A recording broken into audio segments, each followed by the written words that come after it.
Ch10. This is video number 2.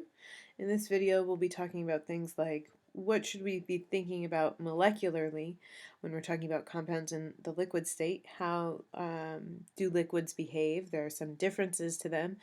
You may be asking, why are we starting with liquids and not gases? We had an entire chapter dedicated to gases, so hopefully you have a better understanding of those. So this chapter will be talking about the physical states of the liquid as well as the solid. So we'll talk about liquid state. We'll also talk about different structures and types of solids and how different solids kind of stack together. So first we need to kind of remind ourselves what defines a liquid, what are some of the properties of a liquid. So hopefully you remember things like, unlike gases, liquids are not very compressible, but they're also not rigid like solids. And they have a high density when we compare them to things like gases. However, they have a low density typically when we compare them to things like most solids. What we're going to be talking about, kind of a property that you have not discussed in your 152 classes, is the concept of surface tension and viscosity. So surface tension is resistance of a liquid to increase its surface area.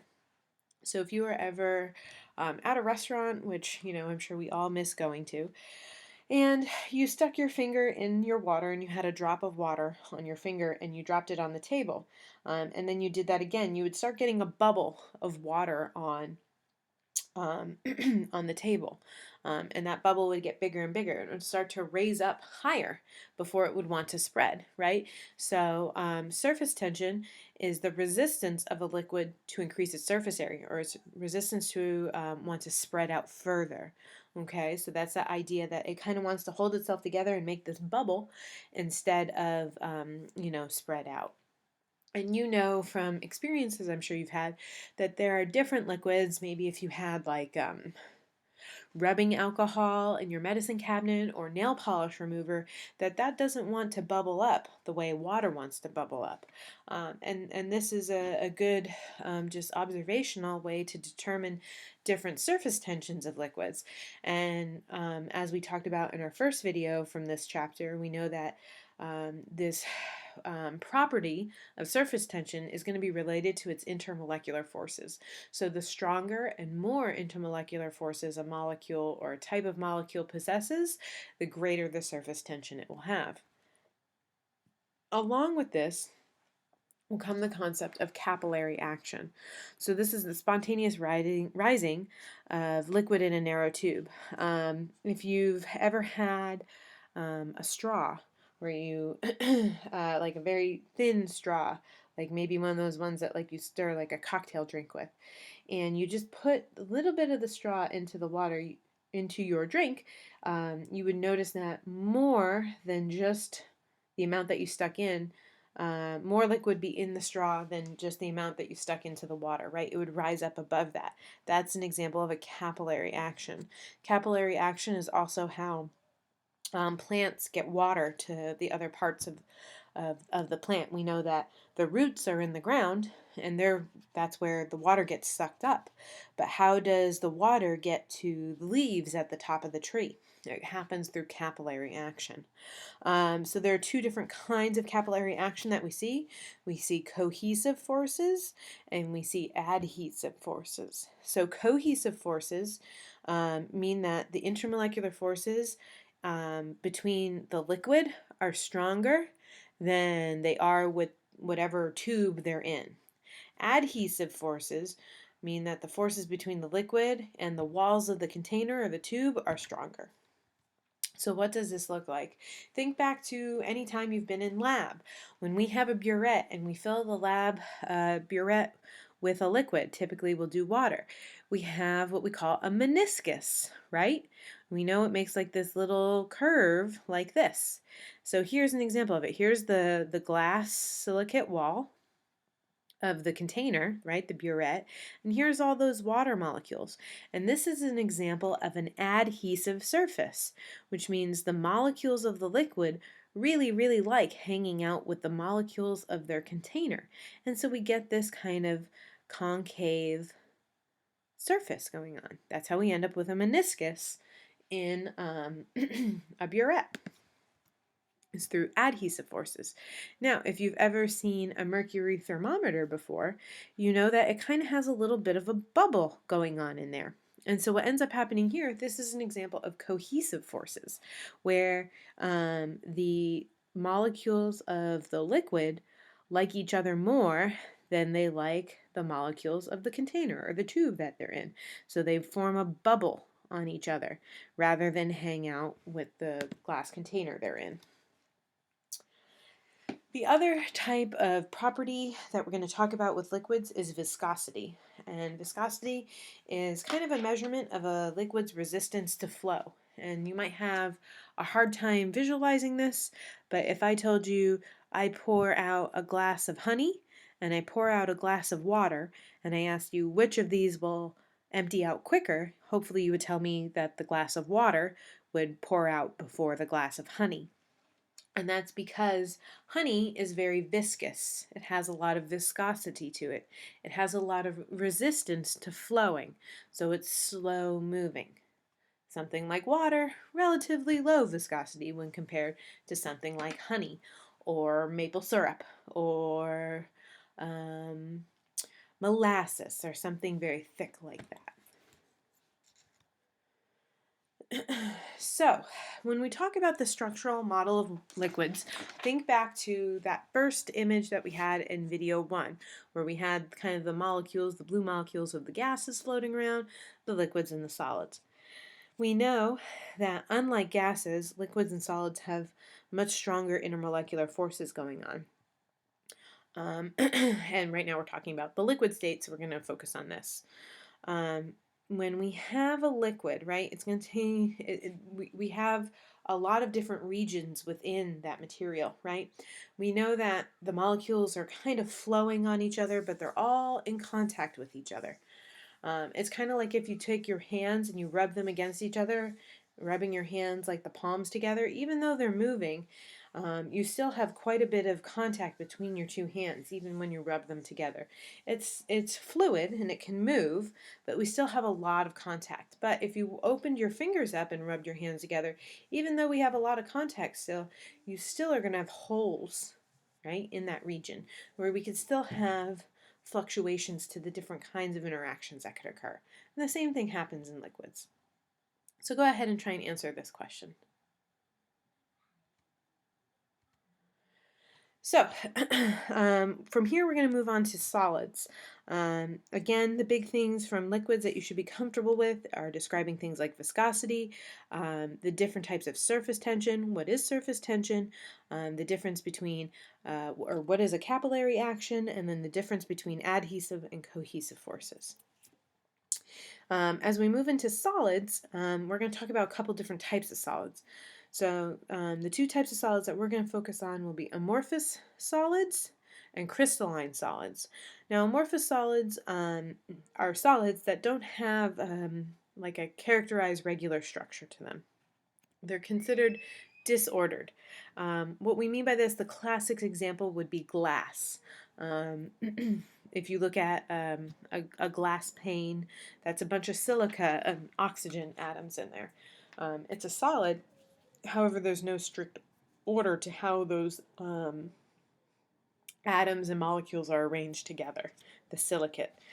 A crystalline solid, on the other hand, is very, very regular, and it's very organized, and it's repeated arrangement of its components. So if you think of every ionic compound that we've talked about, where we've kind of drawn it at the molecular level, right, where we organize, let's say, NaCl, table salt. We go NaCl, NaCl, NaCl, right? And we can build it up from there. It's a very repeatable pattern. That's what a crystalline solid is. So a crystalline solid is probably much more familiar to you in terms of what you visualize when you think of a solid at a molecular level. The two components that we're going to talk about in this lattice, or this regular structure, right? A lattice is another word for that. Is the lattice itself, so the three-dimensional system that kind of represents that most basic unit. Okay, so how are the molecules in the solid arranged, right? So again, think of NaCl. We know, kind of have some visualization for that. And then within that lattice, what is the smallest repeating unit, right? So we said these are very, very organized, so they're going to have a repeating unit to them. And that smallest repeating unit of the lattice would be the unit cell.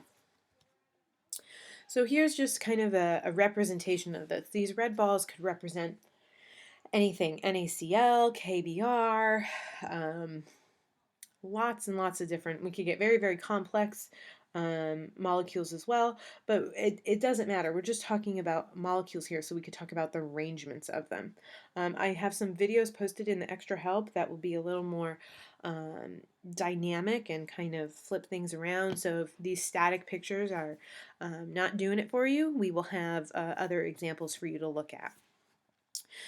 So the easiest one to look at is the simple cubic. So think of a cube, a box, okay? In this box, we have an atom or a molecule or whatever we're talking about existing at each corner of the box, which means in one simple cubic unit, which is the name of this unit cell, we have 8 atoms. 1, 2, 3, 4, 5, 6, 7, 8. So as we make the bigger one of that, right, we're just stacking those blocks on top of each other, like so. The next type of unit cell that we're going to discuss is a body-centered cubic unit cell. It's very, very similar to the simple cubic. So it's got an atom at each corner, but now it also has an atom floating in the center. So take your box, and it's got an atom at each corner, top and bottom, and now we also have an atom floating in the center. And then we could do the same thing there. So unlike this guy, where it was 8 atoms altogether, and if we think about it, right, actually inside the box. So think about it, look at it here. Inside the box, only 1/8 of this atom is represented actually fitting inside the box. See how some of it's outside of the box? So if we have 8 whole atoms and 1/8 of each atom fits inside the box, this atom in total would only fit 1 whole atom. In a body-centered cubic, we have that same 1/8, 8 of them, but we also have 1 whole one in the center. So 1 atom, 2 atoms. And then lastly, we have the face-centered cubic structure. So we have the simple cubic, the body-centered cubic, also called BCC, and then the face-centered cubic, FCC. And what ends up happening here, go back to our simple cubic again where we have the corners, but now on each face, each side of the box, top, bottom, left, right, all the way around, we have half an atom sticking in, half an atom sticking out. It's sitting right on this face.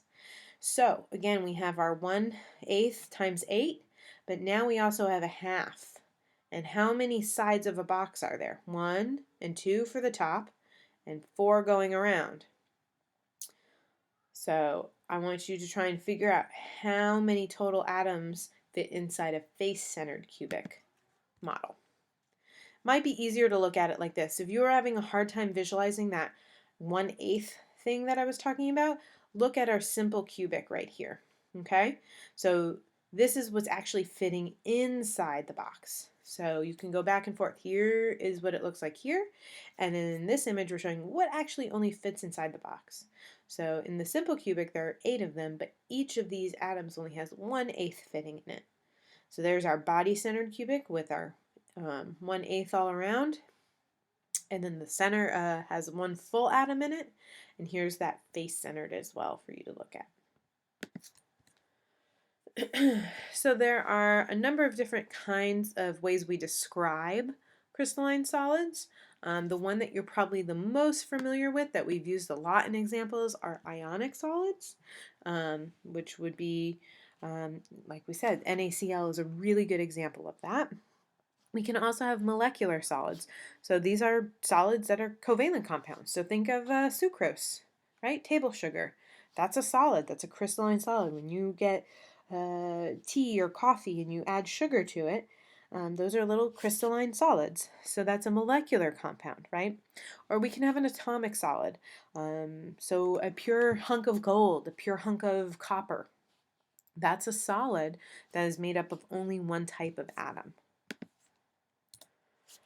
So here's some examples of that, right? We have atomic solid right here. This would be carbon. Carbon makes diamonds. It also makes graphite, and depending on the structure that we get for that carbon, it makes different compounds.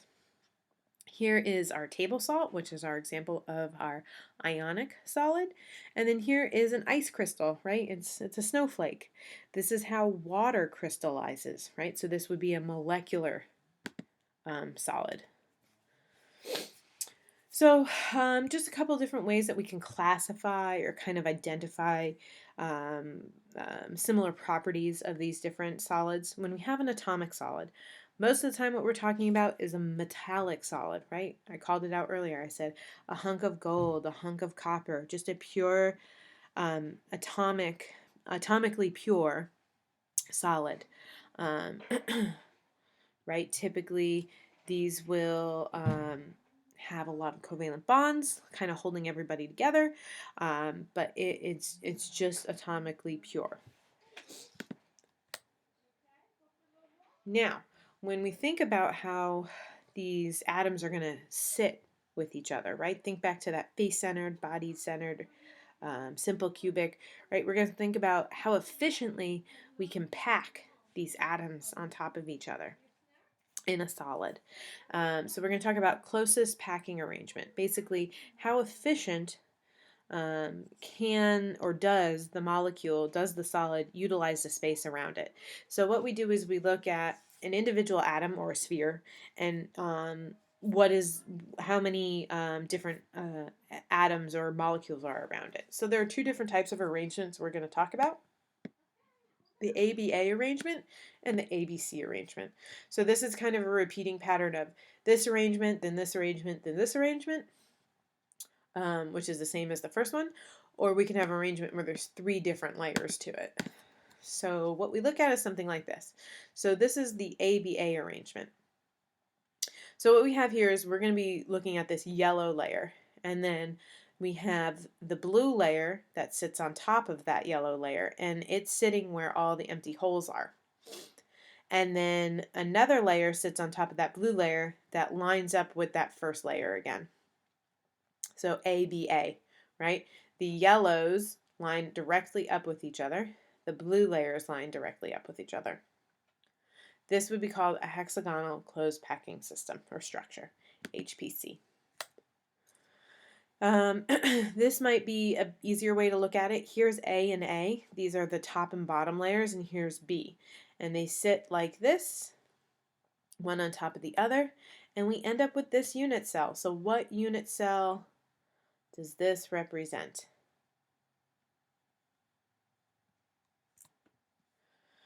The ABC arrangement has 3 different structures to it, or layers to it. Again, we have our first layer, our A, then we have our B, and then our C. And we can see that our C is offset from the A, so it's not the same pattern anymore. And then after that would come another A, then a B, then a C, and so on and so forth.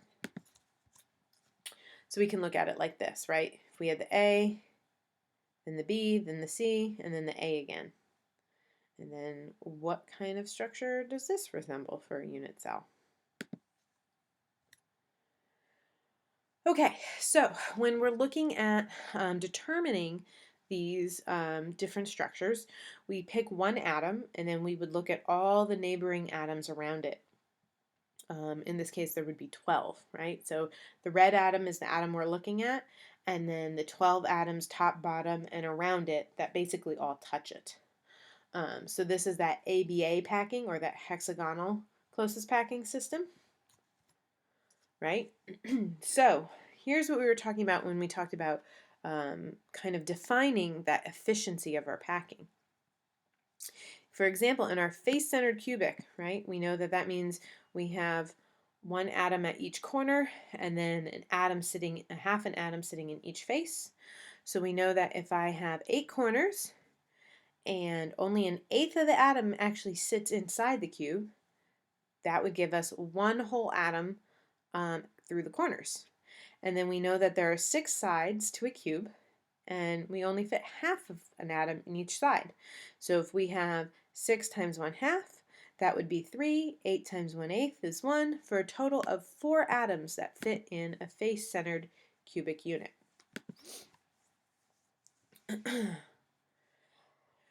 Once we know what kind of packing we have going on, we can start utilizing that to help us determine density of a material. So in this case, we're going to do an example where we use silver, so solid silver, a hunk of silver, right? A cube of it. And we're told that it's in the cubic closest packed structure, okay? And we're told the radius of one of the atoms. If we know the radius of one of the atoms and we know what the structure of it should be, we should be able to figure out density. Remember, density is mass, right?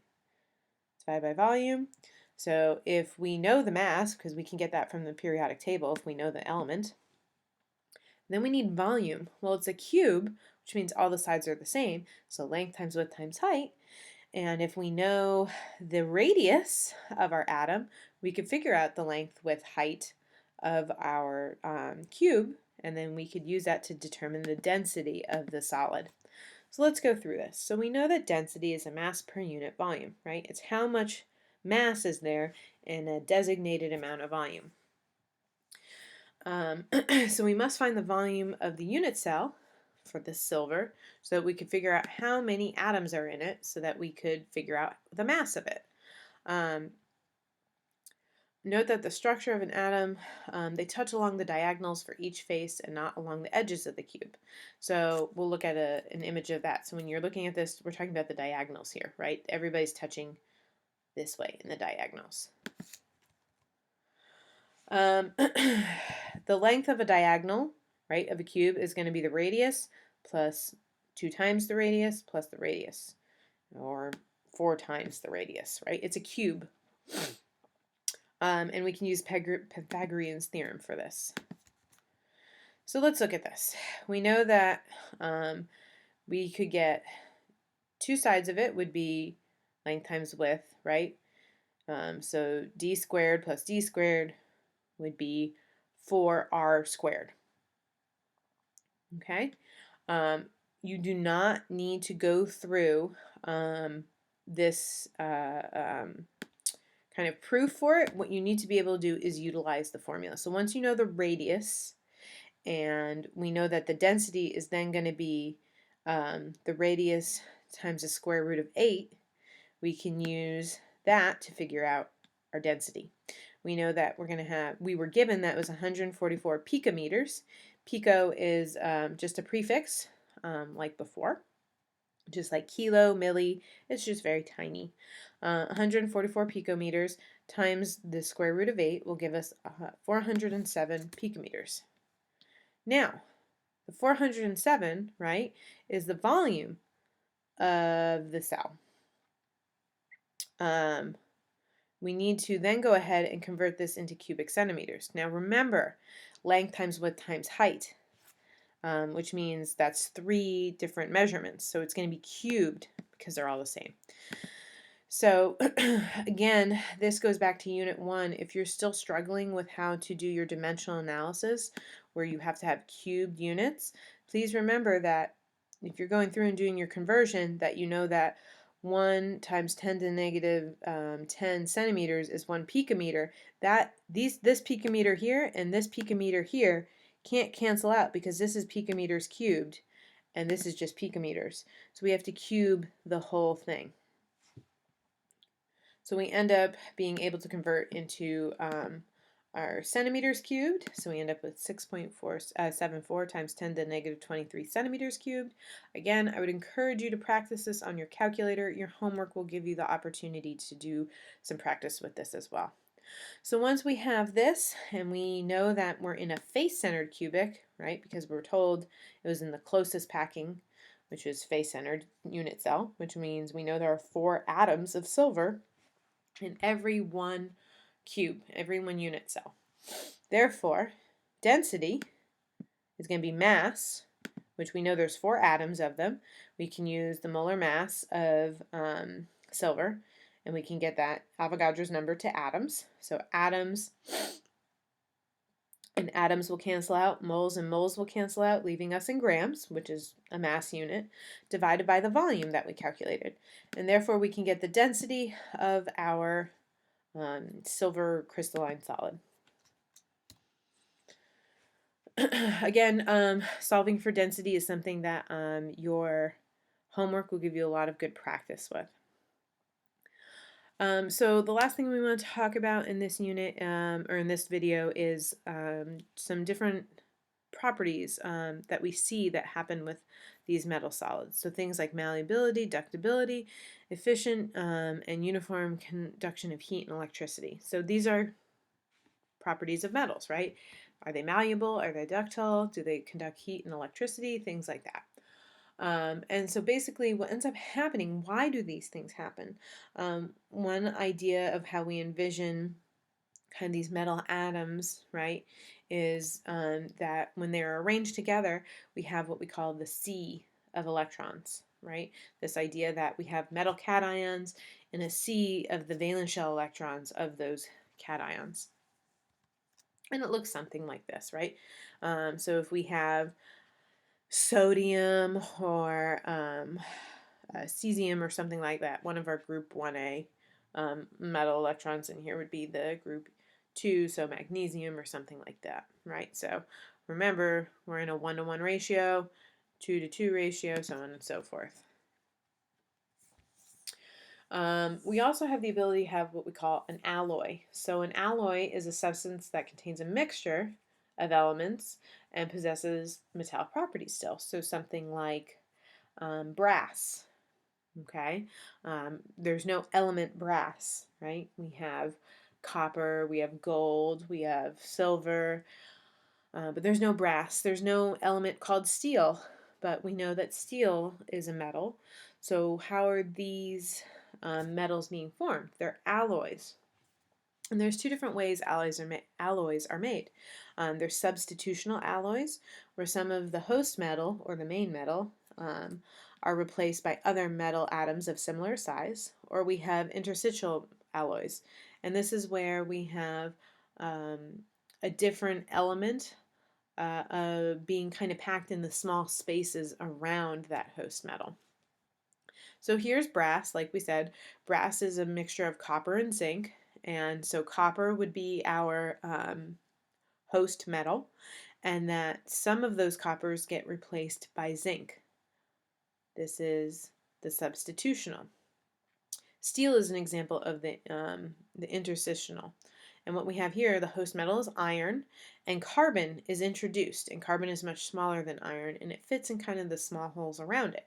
Now, the amount of the new metal or atom that is being added to the host will determine properties of it. So, for example, let's look at the carbon in steel. Mild steel has less than 0.2% carbon, right? This is very malleable and ductile. This is what when you go to Home Depot and you get some nails or chains or something like that. The more and more carbon we add, and it's still a relatively small amount, but the more carbon we add, the more rigid the steel becomes. And it becomes less ductile, it has less metal quality to it, right? So high carbon steel is very tough and hard. This is what we use in things like our knives and like steel blades and things like that because it's very, very hard. So go ahead and answer this question. All right, this concludes the second video for Chapter 10. I strongly encourage you to go work on your homeworks, do your reading, ask questions, and keep up on your material, and I hope to see you in office hours.